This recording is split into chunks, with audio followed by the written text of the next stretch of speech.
الحمد لله وكفى والصلاة والسلام على عباده الذين اصطفى خصوصا على أفضلهم وخاتم النبيين محمد الأمين وعلى آله وصحبه أجمعين. وقال الله سبحانه وتعالى: أعوذ بالله من الشيطان الرجيم، بسم الله الرحمن الرحيم، ألف لام ميم، ذلك الكتاب لا ريب فيه هدى للمتقين. صدق الله العظيم. رب اشرح لي صدري ويسر لي امري واحلل عقدة من لساني يفقهوا قولي. اللهم ربنا الهمنا رشدنا وعزنا من شرور انفسنا. اللهم ارنا الحق حقا وارزقنا اتباعه وارنا الباطل باطلا وارزقنا اجتنابه. آمین یا رب العالمین. سورہ بقرہ کی جو ہے وہ تیسری نشست جو ہے ہم اس کا آغاز کر رہے ہیں۔ اس سے پہلے جو ہے وہ ہم نے اس کے بنیادی باتوں کو سمجھنے کی کوشش کی تھی۔ اب ہمارا جو فوکس ہے جو ان آیات کے حوالے سے وہ اس کا بس اعادہ کر لیں، پھر ہم انشاءاللہ اس کا مطالعہ کرتے ہیں۔ ہم نے اپنی جو ہمارا موضوع اصل میں یہ ہے کہ قرآن کا مطلوب انسان، یعنی قرآن مجید جو ہے وہ کیسے انسان جو ہے اس کے مطلوب ہے، اور وہ اس کا خد و خال کیا ہو، اس کی ترتیب قرآن مجید کیا دیتا ہے۔ تو ہم نے اس کو جاننے کی کوشش کی، اور اس کو ہم نے دیکھا کہ اس کا آغاز سورہ فاتحہ سے ہوتا ہے، اور سورہ فاتحہ میں ہم نے یہ بھی بات سمجھی کہ جب اس دنیا میں ایک انسان جب آتا ہے، پیدا ہوتا ہے، تو کیا اس کی زندگی صرف یہی ہے کہ وہ یہاں پر آئے، کھائے پیے رہے اور بس چلا جائے؟ ایسا نہیں۔ ایک سلیم الفطرت انسان اور سلیم العقل انسان اگر وہ ہے تو وہ غور کرتا ہے اس کائنات پہ کہ میرے آنے کا مقصد کیا ہے، اور کیا میں صرف اس لیے ہوں کہ یہاں آؤں اور کھاؤں پیوں، شادی کروں، بچے پیدا کروں، یا میرا کوئی اور بھی مقصد؟ جب اس کائنات پہ غور و فکر کرتا ہے اور وہ واقعتاً صحیح ڈائریکشن میں اس چیز کو دیکھے، اس کی فطرت جو ہے پروٹ نہ ہوئی ہو، تو وہ جن حقائق تک پہنچتا ہے اس کی نمائندگی اور ترجمانی ہے جو سورہ فاتحہ میں ہمارے سامنے آئی۔ اور اس سورہ فاتحہ کے آخر میں ہم نے دیکھا ایک جامع دعا آئی جو اس بندے کے قلب سے نکلی، جس کو اللہ تعالیٰ نے وہ الفاظ دے دیے کہ اہدنا الصراط المستقیم، صراط الذین انعمت علیہم غیر المغضوب علیہم ولا الضالین۔ یہ وہ دعا تھی جو اس نے کی، اور اس دعا کا پھر اب آگے جواب ہے پورا قرآن مجید جو اس کو دیا جا رہا ہے۔ اب اس بندہ مومن کہہ لیں یا قرآن کے مطلوب انسان کے لیے جو پہلی سیڑھی اب وہ بتائی جا رہی ہے وہ سورہ بقرہ سے اب شروع ہو رہی ہے کہ جس ہدایت کا تم نے دعویٰ کیا تھا، جس ہدایت کے بارے میں تم نے جو ہے وہ بات کی تھی، وہ اب تمہارے لیے جو ہے یہ موجود ہے۔ یہ قرآن مجید جو ہے یہ سورہ بقرہ کے جو پہلے الفاظ ہیں، الف لام میم ذالک الکتاب لا ریب فیہ ھدی للمتقین، یعنی کہ ذالک الکتاب، اور یہ وہ کتاب ہے لا ریب جس میں کوئی شک نہیں، اور یہ ہدایت ہے متقین کے لیے۔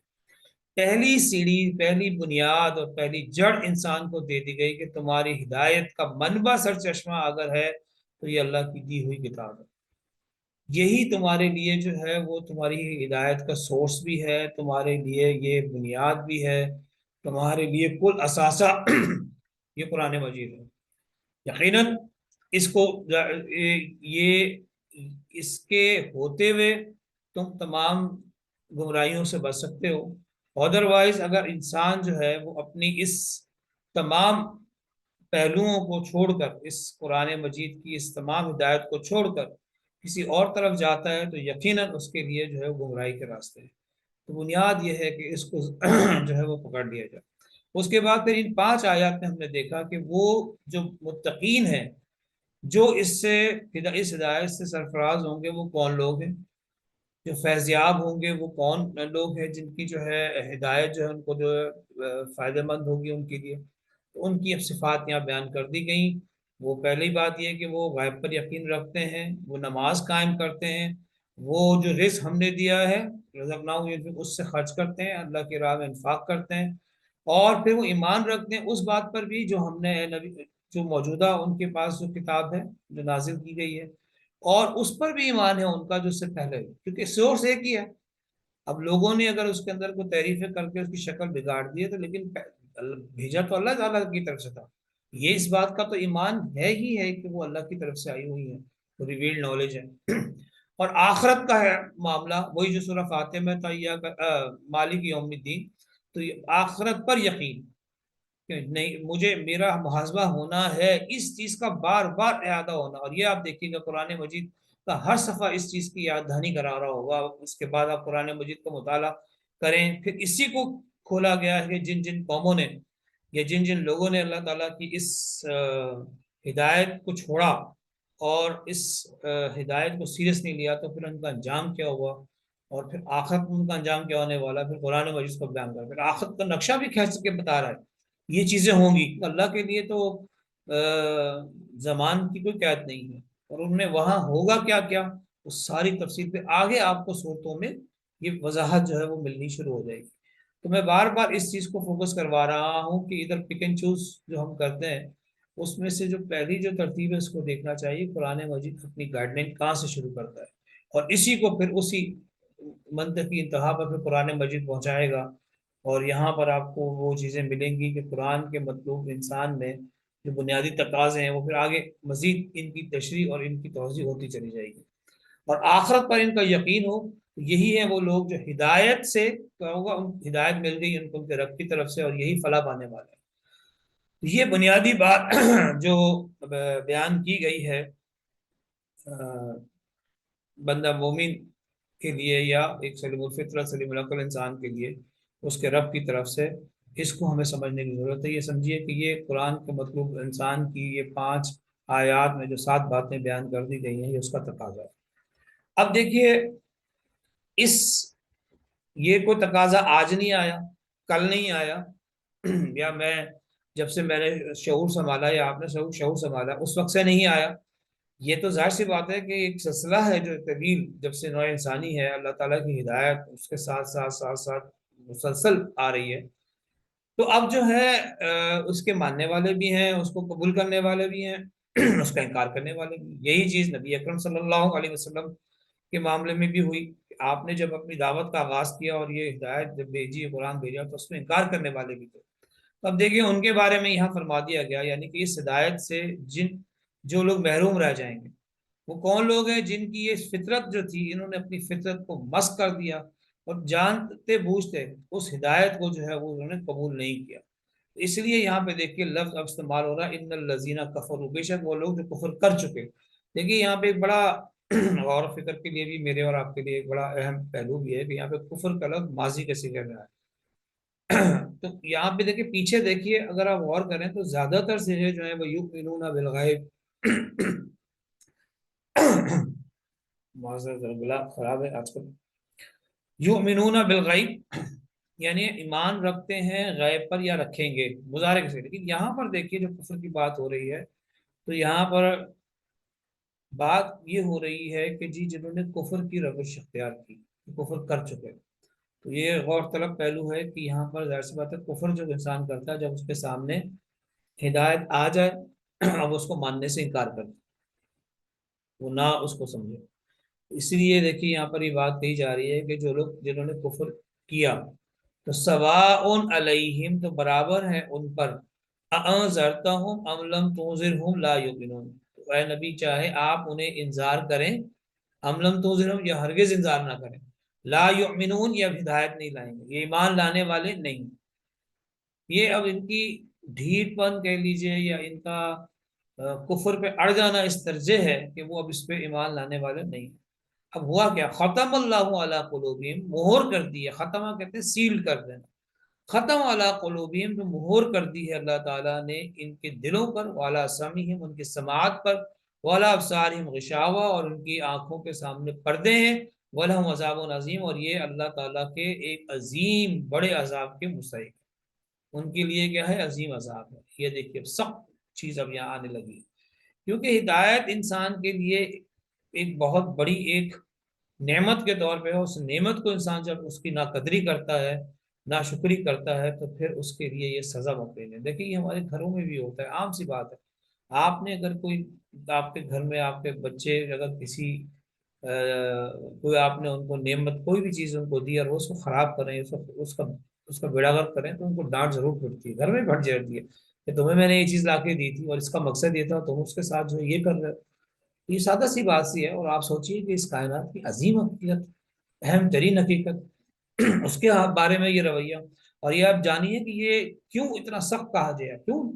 اللہ کا نبی براہ راست خود وہ بات کر رہا ہے ان کے سامنے، خود موجود ہے، وہ ان کو دعوت دے رہا ہے، تبلیغ کر رہا ہے۔ یہ کون لوگ ہیں جن کو 12 برس نبی اکرم صلی اللہ علیہ وسلم بنفس نفیس دعوت دیتے رہے، پھر یہ ٹس سے مس نہیں ہے، پھر یہ قرآن اللہ کی دی ہوئی ہدایت پر جو ہے وہ سیریس نہیں ہے، ہٹ درمی پہ ہٹے ہوئے ہیں، تو پھر ایسے لوگوں کا پھر علاج یہی ہے کہ پھر ان کو جو ہے اللہ تعالیٰ کے عذاب سے جو ہے وہ اس کو نویس سنا دی جائے۔ تو دیکھیے یہ دوسرا گروہ ہے جو اس دی ہوئی ہدایت سے سرفراز نہیں ہوگا، یعنی کہ جو جنہوں نے طے کر لیا ہے کہ اب نہیں کرنی، اللہ تعالیٰ نے بھی پھر ان کے لیے کر لیا۔ آگے بھی اب دیکھیں یہی مضمون پھر آگے چل کر آئے گا کہ کفر کس کس شکل میں نظر آتا ہے اس کے کیا کیا حالات ہوں گے، یہ پھر ہمیں قرآن آگے بتائے گا۔ پھر اس کفر کے اندر یہ جو اللہ تعالیٰ نے بات کہی ہے کہ اللہ تعالیٰ پھر ایک موقع یہ ہے کہ وہ خود اللہ تعالیٰ پھر ان کے لیے جو ہے ان کی سماعت اور ان کی بصارت اور پر جو ہے ان کے دلوں پر جو ہے وہ پردے ڈال دیتا ہے، تاکہ اب یہ اس ہدایت کی طرف نہ آئے۔ اللہ تعالیٰ بچائے ہمیں اس سے کہ ہم بچ سکیں۔ یقیناً اس پر شکر کرنا چاہیے کہ ہم اس گروہ میں شامل نہیں ہیں، اور اللہ تعالیٰ ہمیں اس میں شامل بھی نہ کرے۔ تو آپ دیکھیں تیسرا گروہ تھا، اس کی ایک سمپل بات دیکھیں، آگے ہم دیکھیں گے قرآن مجید میں جگہ جگہ کے شیڈ ہمیں ملتے چلے جائیں گے۔ اب دیکھیے اس کے بعد اب جو گروہ آ رہا ہے یہ قرآن مجید کا سب سے کمپلیکس گروہ ہے۔ کمپلیکس اس معنی میں کہ یہ گروہ جو ہے اس کی پھر آپ دیکھیں تفصیل کتنی ہے۔ ان 5 آیات تو ان کے لیے تھی جو ہدایت سے سرفراز ہوں گے، آپ دیکھیں 3 آیتوں کے اندر ان کے اندر بات کر دی گئی، 2 آیتوں میں بلکہ کون لوگ جو اس ہدایت سے جو ہے محروم رہیں گے۔ اور اب یہ جو تیسرا گروہ ہے یہ سب سے کمپلیکس گروہ ہے، اور قرآن مجید میں آپ دیکھیے گا یہ وہ لوگ ہیں جو دعویٰ بھی کر رہے ہیں ایمان اور ایمان لانے کا، لیکن اس پہ ان کا رویہ کیا ہے اس کو قرآن مجید جگہ جگہ بیان کرتا ہے۔ یہاں پر آپ دیکھیے کتنی بڑی تفصیل جو ہے وہ ان کی جو ہے یہاں بیان کی گئی ہے کہ یہ سلسلہ 8ویں آیت سے شروع ہو رہا ہے اور جا کر 16ویں آیت پر 8 آیات اس گروہ سے متعلق ہیں۔ یہ گروہ کیا ہے اس کو آپ سمجھیں اور دیکھیں کہ یہ کس قسم کا گروہ ہے، پھر انشاءاللہ پھر ہم جب ان 2 رکوعوں کے بارے میں اس کا تجزیہ کریں گے تو ہمارے سامنے یہ بات واضح ہو جائے گی۔ ابھی ہم اس کو سمجھ لیتے ہیں۔ دیکھیے اب یہ جو گروہ ہے یہ فرمایا جا رہا ہے وَمِنَ النَّاسِ مَن يَقُولُ آمَنَّا بِاللَّهِ وَبِالْيَوْمِ الْآخِرِ وَمَا هُم بِمُؤْمِنِينَ، اور لوگوں میں سے ایسے بھی ہیں جو یہ کہتے ہیں کہ ہم ایمان لائے اللہ پر اور یوم آخرت پر، وَمَا هُم بِمُؤْمِنِينَ، حالانکہ وہ مومن نہیں ہیں۔ یعنی کہ آپ دیکھیے قرآن مجید عجیب بات کر رہا ہے کہ وہ دعویٰ تو کرتے ہیں ایمان کا اور آخرت پہ یقین کا، لیکن اللہ تعالیٰ ان کے ایمان کی نفی کر رہا ہے، وَمَا هُم بِمُؤْمِنِينَ، حالانکہ وہ کیا ہے، مومن بالکل بھی نہیں ہے۔ کیا مطلب؟ اب اس کا ایک سیدھا سا مطلب یہ ہے کہ یہ جھوٹ بول رہے ہیں، یہ دعویٰ جو ایمانی ہے ان کا کوئی ٹھیک نہیں ہے، یہ دعویٰ جو ایمانی صرف اس لیے ہے کہ وہ مفاد پہ پرستی ہے، کچھ بھی ہو سکتی ہے۔ اور تیسری بات یہ بھی ہے کہ اس میں ایمان باللہ، اللہ پر ایمان کا اور آخرت کے ایمان کا تو ذکر ہے، لیکن اللہ کے رسول اس پر ایمان کا ذکر نہیں ہے، رسالت کا ذکر ہی نہیں ہے، یعنی کہ جو سورس ہے اس کو ماننے کو تیار نہیں ہے۔ یہ اشارہ ہے بڑا لطیف، کیونکہ اس سے پہلے قرآن مجید جب نازل ہو رہا ہے اس سے پہلے دو گروہ موجود ہیں جو اہل کتاب میں سے ہیں، خاص طور پہ نصارہ اور بنی اسرائیل جو یہودی جو یہ جو ہے یہ 2 گروہ موجود ہیں۔ اب یہ اللہ پر اور آخرت پہ یقین ان کا بھی ہے، ظاہر سی بات ہے کہ ان کو بھی ماننا، لیکن یہ اللہ کے رسول کو ماننے کو تیار نہیں ہے۔ ایک بات یہ بھی ہے، یہ کوئی بھی وجوہات ہو سکتی ہیں لیکن اللہ تعالیٰ ان کے ایمان کی نفی کر رہا ہے۔ اور اس کے بعد بتا کیا رہا ہے کہ یخادعون اللہ والذین آمنوا، یہ دھوکہ دینے کی کوشش کرتے ہیں اللہ اور اہل ایمان کو، وما یخدعون الا انفسہم، مگر یہ دھوکہ نہیں دیتے سوائے اللہ مگر اپنی جانوں کو، وما یشعرون، اور اس کا شعور انہیں حاصل نہیں، یعنی کہ یہ اتنے زیادہ اپنے اس دھوکہ دہی میں مگن ہے کہ غیر شعوری طور پر بھی یہ جو ہے عمل کرتے ہیں۔ یہاں پہ دیکھیے 2 لفظ ذرا غور کرنے کے ہیں، ایک ہے یخادعون، میں اس کو ذرا تھوڑا ہائی لائٹ کرنے کی کوشش کروں،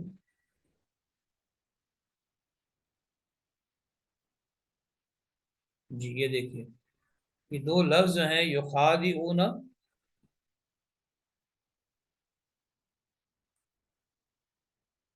اور یہ یخدعون، ان دو لفظوں کو ذرا اگر آپ اس پہ فوکس کریں تو ان کا جو روٹ لیٹر ہے، آپ کو یاد ہوگا میں نے رحمان اور رحیم کے اندر جو ہے یہ وضاحت کی تھی کہ عربی زبان کے 95% الفاظ جو ہیں وہ جو ہے وہ سہ حرفی ہوتے ہیں، یعنی کہ 3 روٹ لیٹرز ہوتے ہیں بیسک. تو یہاں پہ بھی دیکھیں یخادعون اور یخدعون، یخادعون خا دال اور عین، خدع یخدع، اور خا دال عین دونوں کا مد ہے. لیکن یہاں پہ جو پیٹرن ہے یعنی کہ جب یہ 3 لیٹرز جب خاص پیٹرن میں جاتے ہیں، میں نے آپ کو بتایا بھی تھا، تو وہ اپنے اس کے اندر مفہوم کے اندر جو بیسک روٹ لیٹر کا جو میننگ ہوتا ہے وہ تو برقرار رہتا ہے، لیکن اس کے اندر کچھ اضافی مفہوم پیدا ہو جاتا ہے. تو اب یخادعون یہ مزید فی سے گیا ہے باب مفعلہ سے. تو یخادعون اس کے اندر ایک اضافی مفہوم ہے کہ دھوکہ تو دیتے ہیں لیکن اس کی کوشش کرنا. تو یخادعون الذین، یخادعون اللہ، اللہ کو کون دھوکہ دے سکتا ہے؟ سوال ہی پیدا نہیں ہو سکتا کہ کوئی اللہ کو دھوکہ دے. ہاں کوشش کر سکتا ہے.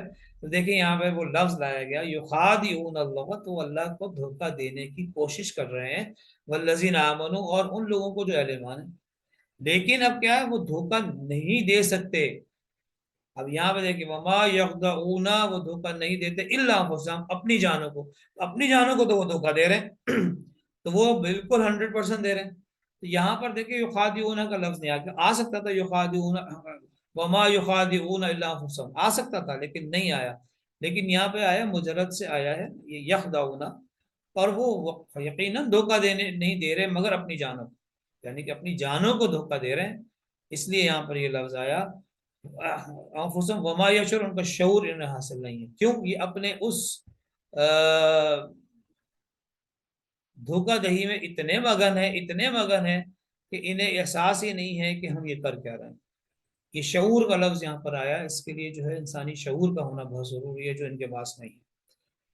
اچھا اب یہ تو بتا دیا کہ یہ اصل میں یہ کر رہے ہیں، یہ اصل میں دھوکہ دے رہے ہیں.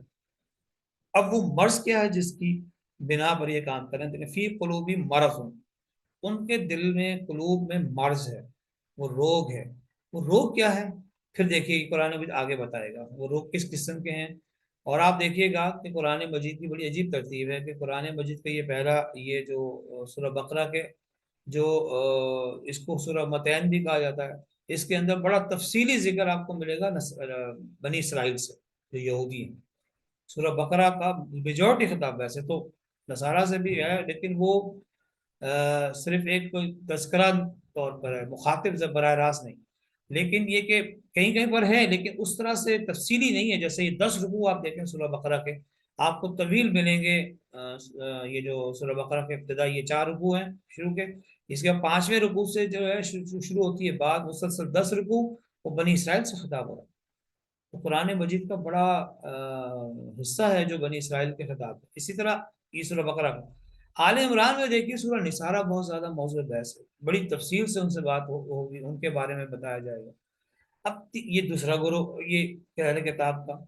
تیسرا جو ہے وہ یہ جو گروہ، یہ سورہ نساء میں آپ دیکھیے گا ایک اندازے کے مطابق 86 آیات ہیں، 86 آیات ہیں جو اس کمپلیکس قسم کی پرسنالٹیز جو ہیں، جن کو آپ فی قلوبی مرض ان کے نام سے قرآن یاد کر رہا ہے. اور قرآن مجید میں ایک نام پھر ان کا جو ہے نفاق جو آیا ہے، وہ پھر انشاءاللہ جب ہم یہ پڑھنے کی کوشش کریں گے کہ نفاق کیا ہوتا ہے اور منافق کسے کہا جاتا ہے، قرآن مجید میں منافق کو مخاطب کیوں نہیں کیا گیا، انشاءاللہ پھر ہم اس بحث کو بھی دیکھیں گے اور جاننے کی کوشش کریں گے. بڑی یہ لطیف چیزیں ہیں جس کو سمجھنے کی ضرورت ہے. تو یہاں پہ دیکھیے بتایا گیا کہ فی قلوبہم مرض، ان کے دلوں میں ایک روگ ہے. فزادہم اللہ مرض، اللہ نے اس روگ کو بڑھا دیا. یہ اللہ کا عجیب معاملہ ہے. ہدایت چاہیے تو اس کے لیے اللہ تعالیٰ آپ کے لیے راستے کھولنا شروع کر دیتے ہیں. قدم تو بڑھاؤ، قدم تو آگے لاؤ. اگر کفر پہ رہو گے تو اللہ تعالیٰ تمہارے لیے اسی کے اندر جو ہے وہ حالات پیدا کر دے گا کہ تم کہ تم نے اپنے لیے طے کر دیا. اب اس چیز میں تم نے اپنے آپ کو طے کیا تو اسی میں ہی اللہ تعالیٰ نے تمہیں جو ہے بڑھا دیا، اس مرض کو، اس کی بڑھوتری کر دیا. وَلَهُمْ عَذَابٌ علیم، اور تمہارے لیے جو ہے اس میں ایک عبرت کا عذاب موجود ہے. عبرت ہے، علیم تکلیف اور دے عذاب جو ہے اس کے اندر پایا جاتا ہے، تمہارے لیے موجود ہے. اب یہ دیکھیے یہاں پر پیچھے جو ہم نے آیت پڑھی تھی وہاں آیا تھا عذاب عظیم. یہاں پر لفظ آ رہا ہے عذاب علیم، یہ کیا فرق ہے؟ ظاہر سی بات ہے کہ ہے تو عذاب، اللہ بچائے، چاہے وہ عظیم ہو یا علیم ہو، لیکن ایک لطیف سا فرق یہ ہے کہ دیکھیں عذاب عظیم جو ہوتا ہے، عظیم میں جو ہے نا کسی عذاب کی شدت یا کوانٹٹی ہوتی ہے۔ مثلا اگر آپ کسی شخص کو مار رہے ہوں تو اس کو آپ 100 جوتے ماریں، 100 جوتے مارنا یا 100 کوڑے مارنا ایک بذات خود ایک ظاہر سی بات ہے شدت ہے، یعنی ایک آدمی کو 50 کوڑے لگائے جا رہے ہیں تو ایک کو 100، تو 100 جو ہے وہ کیا ہے، زیادہ ہیں کمپیریٹیولی 50 کے، اور اس کو آپ مار رہے ہیں اور وہ کوڑے جو ہے وہ بڑے ہی سخت قسم کے اس سے مار رہے ہیں، چمڑے کے بیلٹ سے، موٹے بیلٹ سے اس سے مارا جا رہا ہے، تو یہ ایک عذاب کی کیفیت ہے۔ اب اس کیفیت میں اور ایک عذاب یہ ہے کہ آپ ایک بندے کو 50 کوڑے مار رہے ہیں، تو 50 والا کم ہے اور 100 والا زیادہ، لیکن یہ سارا کچھ عمل آپ ایک بند کمرے میں کر رہے ہیں، ایک چار دیواری کے اندر کر رہے ہیں، وہ ہے اور مارنے والا موجود ہے۔ لیکن اگر یہی چیز آپ بھی چوک پہ کسی کو مارنا شروع کر دیں، اس کو 100 تو نہ مارے، 50 کوڑے مارے، لیکن مارے بالکل کسی چوک پر، کسی بازار میں کھڑے ہو کر، اور سب کے سامنے اس کو اگر آپ مار رہے ہو، تو آپ سوچئے کہ اس شخص کی جو مار کھانے والا، اس کی اس جو شدت کے علاوہ اس کی جو اندر جو کیا اس کو ہم کہہ سکتے ہیں کیفیت ہوگی کرب کی، اس کو بیان نہیں کیا جا سکتا۔ تو بس وہ کیفیت ہے عذاب العلیم کے اندر۔ تو عذاب العظیم بڑا عذاب ہے، اس کے اندر شدت بھی ہوگی، سب کچھ ہوگا، لیکن اس میں کرب اور کوفت کی کیفیت بھی شامل ہے۔ بل مار تو وہ بھی کھا رہا ہے، وہ بھی کھا رہا ہے، لیکن یہ ہے کہ یہ عذاب جو ہے ان کو سر عام بھی مل رہا ہے ایک طرح سے۔ وَلَهُمْ عَذَابٌ علیم، اور ان کے لیے ہوگا عذاب علیم۔ کیوں ہوگا؟ بما کانوا یکذبون، بسبب اس جھوٹ کے جو انہوں نے بولا۔ ان آیتوں کو بڑا غور سے دیکھیے گا، کیونکہ پھر ہم نے آخر میں یہ دیکھنا ہے کہ ہم کہاں فٹ ہو رہے ہیں۔ وَإِذَا قِيلَ لَهُمْ لَا تُفْسِدُوا فِي الْأَرْضِ، جب ان سے کہا جاتا ہے کہ فساد مت مچاؤ زمین میں، مت فسادی بنو، قالوا، تو وہ کہتے ہیں انما نحن مسلمون، ہم تو اصلاح کرنے والوں میں سے۔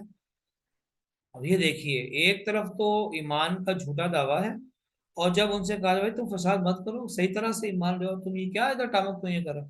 وہ کہتے ہیں ہم تو فساد نہیں چاہتے، فساد تو آپ میں چاہ رہے ہیں، آپ ہیں جو ایک بات پر اڑ گئے، آپ ہیں جو کمپرومائز کرنے کو تیار نہیں ہیں، آپ ہی ہیں تو ہیں جو نیچے آنے کو تیار نہیں ہیں۔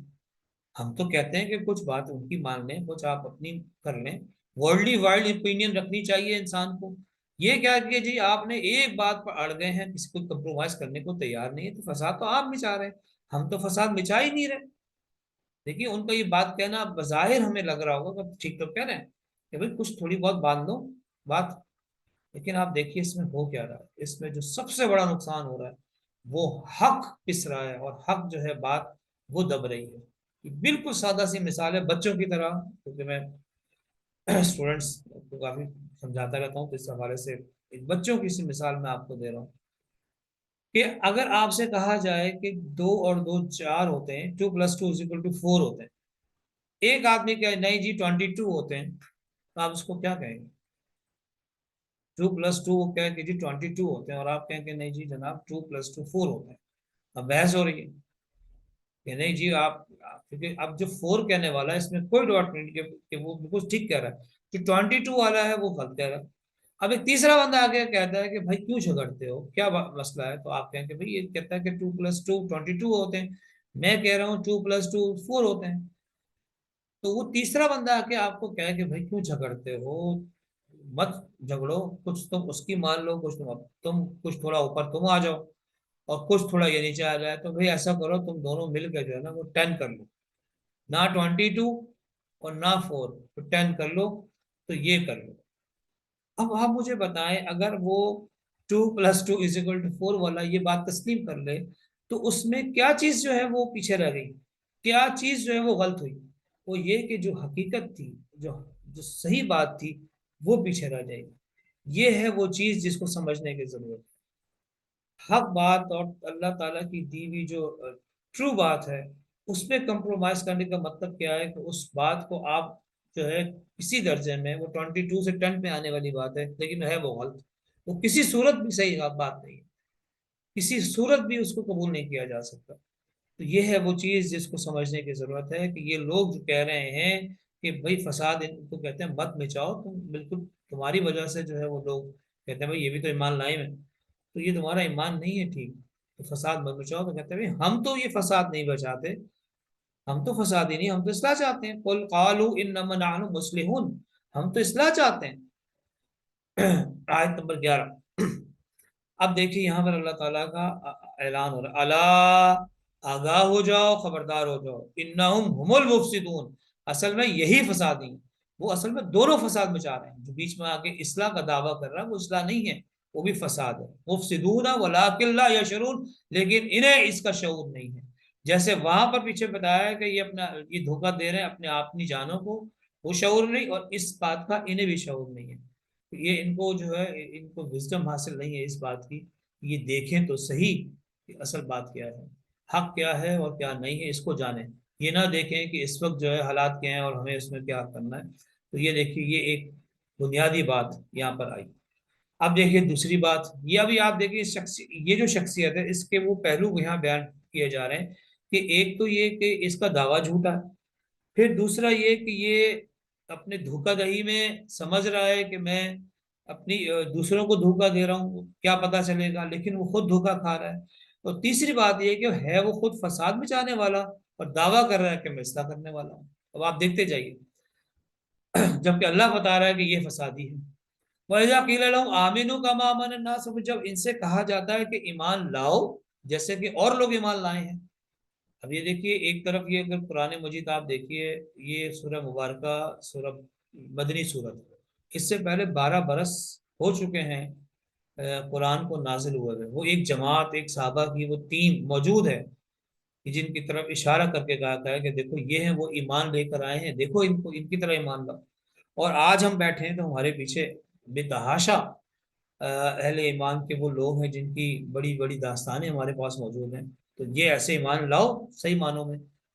یہ کیا تم نے اپنے آپ کو جو ہے دو کشتیوں میں رکھا ہوا ہے معاملہ، ایک کشتی جو ہے چاہتے ہو دنیا بھی تمہارے ہاتھ سے نہ جائے، دنیا بھی تم پکڑے رہو اور دین بھی، تو یہ ممکن نہیں ہے، کہیں نہ کہیں تو تمہیں تھوڑا بہت کچھ قربانی تو دینی پڑے گی، دونوں کشتیوں میں تم چاہو تو عظیمت کی منزلت طے کر لو تو یہ ممکن نہیں ہوتا۔ جیسے وہ ایک قول ہے کہ دین اور دنیا مشرق اور مغرب کے مانند ہیں، تو جو ایک سمت کی طرف جائے گا تو دوسری سمت سے جو ہے وہ دور ہوتا چلا جائے گا۔ کتنی پیاری مثال ہے، آپ کشتی میں ایک مشرق ہے اور ایک مغرب ہے، آپ مشرق کی طرف جا رہے ہیں، ہاں اس صورت میں وہ ایک سمت ہو سکتی ہیں جب آپ اپنی دنیا کو اپنے دین کے تابع کر لیں، یہ بہت ضروری ہے۔ جب آپ اپنی دنیا کو دین کے تابع کر لیں گے، جس کو خود قرآن نبی صلی اللہ علیہ وسلم نے فرمایا دنیا مزرعۃ الآخرہ، دنیا ہی تو اصل میں قرآن مجید میں بھی ہے کہ مزرعۃ الآخرہ کھیتی ہے اصل میں آخرت کی، یہاں محنت کرو گے عمل صالح کرو گے، یہ دنیا تمہارے لیے ہے لیکن اس لیے ہے کہ تم آخرت کی جو ہے وہ کمائی اس میں کر سکو۔ ہاں لیکن اگر ایک سے پوری طرف بھاگتے چلے جاؤ گے تو لا مالا تمہیں قربانی دینی پڑے گی دین کی، اور اگر دین کی طرف اپنا رخ کرتے ہو لا مالا تمہاری خواہشات ڈیزائر جو ہیں قربان ہوں گی دنیا کی۔ یہ ممکن نہیں ہے کہ آپ بالکل پیرالل لے کر دونوں کو چلتے رہیں، یہ ممکن نہیں ہے۔ اللہ تعالیٰ جس کے لیے حالات بنا دے اس میں بھی آپ غور کیجیے گا، بڑے بڑے پیسے والے انہیں قربانی کرنی پڑی، جب دین میں انہوں نے اپنے آپ کو وقف کیا اور تو انہوں نے وہ قربانی دینی پڑی، اپنی دنیا کو، بڑے بڑے تاجر تھے بڑے بڑے پیسے والے تھے، کرنا پڑا۔ تو یہ کوئی راکٹ سائنس نہیں ہے سمجھنا، یہ بڑی آسان سی بات ہے کہ آپ جس سمت کی طرف جائیں، ایک اگر گھر میں کمانے والا شخص وہ کسی برائی میں پڑ جائے تو وہ برائی میں پڑھ کر اپنے گھر کا بھی ستیہ ناش کر دیتا ہے، یہ تو پھر دین کی بات ہے۔ یہ جاننے کی کوشش کیجئے کہ یہاں پر جب ان سے کہا جاتا ہے ایمان لاؤ جیسا کہ ایمان لائے، آمنو قالوا آمنا، وَإِذَا قِيلَ لَهُمْ آمِنُوا، آیت نمبر جو ہے یہ ہم اس کا 13 کا مطالعہ کر رہے ہیں، آمن الناس جیسے کہ ایمان لائے، قالوا انؤمن كما آمن السفهاء، تو فوراً کہتے ہیں کہ ہم ان بیوقوفوں کی طرح ایمان لے کے آئے، سفہا بیوقوف نہ سمجھ لوگوں کا تھا، یعنی ایسے ایمان لے آئے، یہ کیوں کہا انہوں نے؟ کیونکہ وہ دیکھ رہے ہیں کہ یہ وہ لوگ ہیں جو نہ اپنا دن دیکھتے ہیں نہ اپنی رات دیکھتے ہیں نہ وہ اپنا گھر دیکھتے ہیں، نہ وہ اپنے فیوچر کا دیکھتے ہیں کہ کل میرے ساتھ کیا ہوگا۔ وقت کے ان چیزوں پر جو ہے وہ ہوتے ہیں اپنا، ان کو نہ رات کی ہوش ہے نہ دن کی ہوش ہے، کہ جو کچھ بھی آ رہا ہے دین پہ لٹائے جا رہے ہیں، یہ اپنے کل کی فکر ہی انہیں نہیں ہے۔ ان بیوقوفوں کے لیے یہ بیوقوف کا لفظ آج اگر ہم استعمال کریں، فینیٹکس، دیوانے، یہ جو ہمارے جو دینی لوگ ہیں ان کے لیے ہم یہ استعمال کرتے ہیں، ارے بھائی یہ تو دیوانہ ہے، یہ تو پاگل ہے، اس کو کوئی ہوش ہی نہیں۔ یقیناً دیکھیں بیوی بچوں اور ان چیزوں کی ہمیں فکر کرنی ہوتی ہے، لیکن یہ کہ یہ وہ لوگ ہیں جو صحابہ جنہوں نے دین کے لیے قربانیاں دی۔ ایک کاز کے لیے جب انسان کاز کرتا ہے، آپ بھی دیکھیں اپنے، جب آپ کاز ہوتے ہیں آپ کے گھر میں، جب کوئی بیمار ہو جائے یا آپ کے گھر میں کوئی ایسی کوئی آفت ٹوٹ پڑے، تو پھر آپ اپنی تمام ضروریات کو پس پوش ڈالتے ہیں، تمام خواہشات کو پس پوش ڈالتے ہیں، آپ اس کام میں لگ جاتے ہیں۔ ایک آدمی ہے، اس نے اپنا گھر بنانا ہے، تعمیر کرنا ہے، تو وہ اپنے پیسے جوڑ جوڑ کر اپنی ساری خواہشات کم کرتا ہے، اپنی بنیادی ضروریات پوری کرتا ہے، اور باقی اپنے پیسے جوڑ جوڑ کر اپنے گھر بنانے میں لگاتا ہے۔ تو یہ ہر شخص کرتا ہے، دنیا میں بھی کرتا ہے۔ اس کو خیال نہیں آتا اپنی اولاد کو پڑھنے کے لیے باہر بھیجنا ہو اور وہاں لاکھوں روپے کی اور ضرورت ہو، تو وہ کیا کرتا ہے؟ وہ مہنگے سے مہنگی بھی چیزیں نہیں کرتا، وہ اس کے لیے جوڑ کر کو کسی طرح جیسے تیسے اپنے بچے کو باہر بھیجتا ہے، اپنے خواہشات کا گلا گھونٹتا ہے، صرف اس لیے کہ جی وہ میرا بچہ باہر پڑھنے کے لیے چلا گیا۔ تو دنیا میں جب ہم یہ اصول کرتے ہیں تو کیا یہ دین کے لیے قربانی نہیں ہوگی؟ کیا اللہ کے معاملے میں نہیں ہوگی؟ تو یہ دیکھیے وہ فرما رہے ہیں کہ یہ بیوقوف ہیں، فینیٹکس لوگ ہیں۔ یہ ہر دور میں ہوا ہے اور آج بھی ہوتا ہے، ہوگا ان لوگوں کے لیے جنہوں نے دین کے لیے اپنے آپ کو وقت نکالا ہے، ان کے لیے بھی ہوگا۔ تو یہ دیکھیے فرمایا گیا کہ کیا ایسے لوگوں کا اتنا ایمان لایا جو بیوقوف ہے، جن کو کوئی ہوش ہی نہیں ہے، جن کو اپنے کل کی ہوش نہیں ہے، کل کی فکر نہیں ہے، اپنے بچیوں کے ہاتھ پیلے کرنے، ان کے لیے جوڑ کے رکھنا چاہیے، یہ کیا انہوں نے طریقہ اختیار کیا ہو؟ لیکن اللہ کا آپ غضب دیکھیے، اللہ کا غصہ دیکھیے، اللہ آگاہ جاؤ، انہم هم السفہاء، بے شک یہ اور یہی جو ہے بیوقوف ہیں، ولکن لا یعلمون، لیکن انہیں اصل میں اس کا علم نہیں ہے۔ دیکھیے وہاں شعور کی بات تھی پیچھے، انہیں شعور نہیں حاصل ہو رہا، یہ شعور ہی نہیں ہے، خود ہی اپنی اس بے شعوری میں لگے، لیکن یہاں پہ اس کا علم انہیں ہونا چاہیے۔ علم کی اصل حقیقت یہ ہے کہ انسان جان لے کہ اس کے ساتھ آخرت میں ہونے والا کیا ہے۔ وہ جو بڑا پیارا فارسی کا شعر ہے، جملہ علم ہا این است و این تاب دانی کے من کے یم یوم دین، کہ کل علم، کل فلسفہ، کل تعلیم کا حاصل یہ ہے کہ انسان کو یہ معلوم ہو جائے کہ اس کے ساتھ آخرت میں ہونے والا کیا ہے، کیا اس کا ہونے والا ہے۔ تو علم اصل میں ہے، وہ انسان کو بتائے گا کہ اصل چیز کیا ہے کیا نہیں۔ یہی وہ قرآن تھا نا، جب یہ آیا ہے تو اس نے سوچ بدلی ہے، اس نے نظریات بدلے۔ وہ جو اقبال کہتے ہیں نا، چوں بجا در رفت جہاں دیگر شبد، جہاں جہاں دیگر شد جہاں دیگر شبد۔ جب یہ قرآن کسی کے اندر اتر جاتا ہے تو change personality, he is the change personality, وہ شخصیت بدل گئی۔ جب یہ قرآن اس کے اندر آیا، وہ شخصیت جو ہے چوں بجا در رفت جہاں دیگر شبد، جہاں ہی بدل گئی۔ اور جب جہاں بدل جاتی ہے تو وہ پھر جہاں کو بدلنے کا پیش نامہ بنتی ہے، جہاں چوں دیگر شد، اور اگر جہاں جو بدل جائے جہاں دیگر شبد، تو جہاں جو ہے وہ بدل کے رکھ دیتا ہے۔ تو قرآن تو اصل میں ایسی چیز ہے۔ وہی بدو تھے نا، جب یہ قرآن آیا تو جان پہلے عزیز تھی، اب پہلے مال عزیز تھا، دولت عزیز تھی، تو یہی وہ لوگ تھے کہ پھر وہ ہر چیز انہوں نے اللہ کے لیے، اللہ کے دین کے لیے قربان کر دی۔ انہوں نے ہر معاملہ جو ہے وہ اس درجے جو ہے وہ معاملہ کیا، اپنی جان تک جو ہے، وہ جان پہلے جو ہے عزیز تھی، تو پھر اب شہادت مطلوب مقصود مومن نہ مال غنیمت نہ کشور کشائی، پھر یہ معاملہ تھا۔ جو لڑتے تھے ایک دوسرے کے لیے اب ایک دوسرے کے لیے قربانیاں دے رہے ہیں۔ یہ معاملہ جن کو پانی پینے پلانے پہ جھگڑا جن کا ہوتا تھا، وہ اب ایک دوسرے کو جو ہے وہ راحتیں پہنچا رہے ہیں۔ یہ تمام چیزیں جو ہے یہ قرآن مجید ہی کی وجہ سے، ان کا علم انہیں حاصل نہیں ہے۔ اس کے بعد دیکھیے وَإِذَا لَقُوا الَّذِينَ آمَنُوا، اور جب ان سے کہا جاتا ہے کہ جب یہ اہل ایمان جب سے ملاقات کرتے ہیں، اب یہ دیکھیے یہ ایک رویہ ہے، یہ دیکھیے وہ اس جانی ہے، اللہ تعالیٰ نے ہمیں تخلیق کیا، اس رویے کو اللہ بتا رہا ہے، اور ہمارا عام مشاہدہ وَإِذَا لَقُوا الَّذِينَ آمَنُوا قَالُوا آمَنَّا، جب یہ ملتے ہیں اہل ایمان سے تو کہتے ہیں ہم ایمان لائے، ہم بھی ایمان والے تمہارے جیسے ہیں۔ وَإِذَا خَلَوْا إِلَىٰ شَيَاطِینِهِمْ، جب یہ خلوت میں ہوتے ہیں، تنہائی میں ہوتے ہیں اپنے شیاطین کے ساتھ، یعنی کہ جو یہ سرکش لوگ ہوتے ہیں، قَالُوا إِنَّا مَعَكُمْ، تو کہتے ہیں ہم تمہارے ساتھ ہیں۔ یہ دیکھیں، یہ ہے وہ فرق جس کو قرآن واضح کر رہا ہے، یہ وہ مرض، یعنی کہ ادھر بھی وہ تو کہتے ہیں نا put the egg in the different different basket, ان کے ساتھ بھی بنا کے رکھو، ان کے ساتھ بھی بنا کے رکھو کہ گڑبڑ نہ ہو جائے، کوئی ہمارا جو ہے نا وہ نقصان نہ ہو جائے۔ تو قالوا انا معکم، تو کہتے ہیں کہ ہم تمہارے ساتھ ہیں، انما نحن مستہزئون، ہم تو ان کا استہزاء کر رہے تھے، مذاق کر رہے تھے۔ جب آدمی جب اس کو چارج کیا جاتا ہے نا کہ یار تم ہماری طرف بھی ہو تو ادھر بھی ہو، تو ان کو وہ کہہ رہے ہیں کہ وہ تو ہم ایسے ہی ان کے ساتھ مذاق کر رہے تھے۔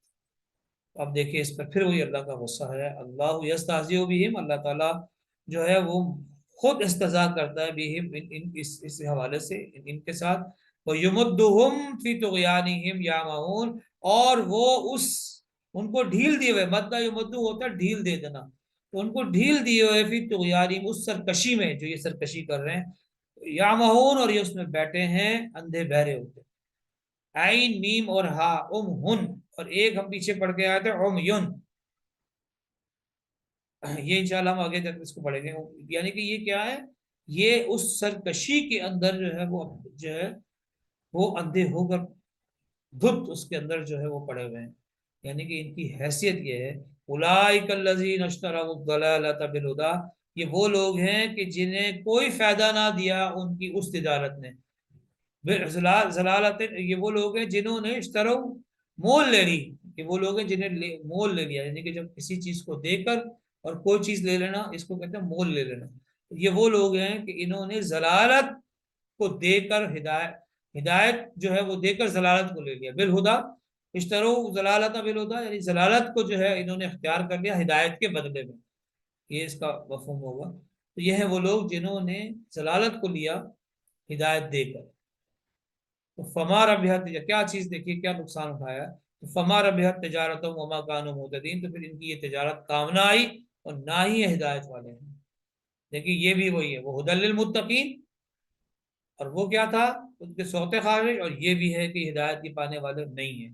اس نہج کے ساتھ، اس سوچ کے ساتھ، اس رویے کے ساتھ ان کے لیے ہدایت موقوف ہے، ان کے لیے بھی جو ہے اس میں یہ پڑے ہوئے ہیں اور یہ نہیں کر سکتے، ان کو اندازہ ہی نہیں ہے کہ کیا انہوں نے ہیرے کو کان سمجھا ایک نادانی کے عوض میں، اور انہوں نے اس کا نتیجہ یہ ہوا کہ اس کو اس پہ پھینک کے انہوں نے جو ہے وہ حقیر چیز جو ہے اپنے لیے پسند کر لی، اور ہدایت کو جو ہے انہوں نے وہ جو ہیرا تھا اس کو اپنی ناسمجھی میں کانچ کا ٹکڑا سمجھا اور اٹھا کے دے دیا۔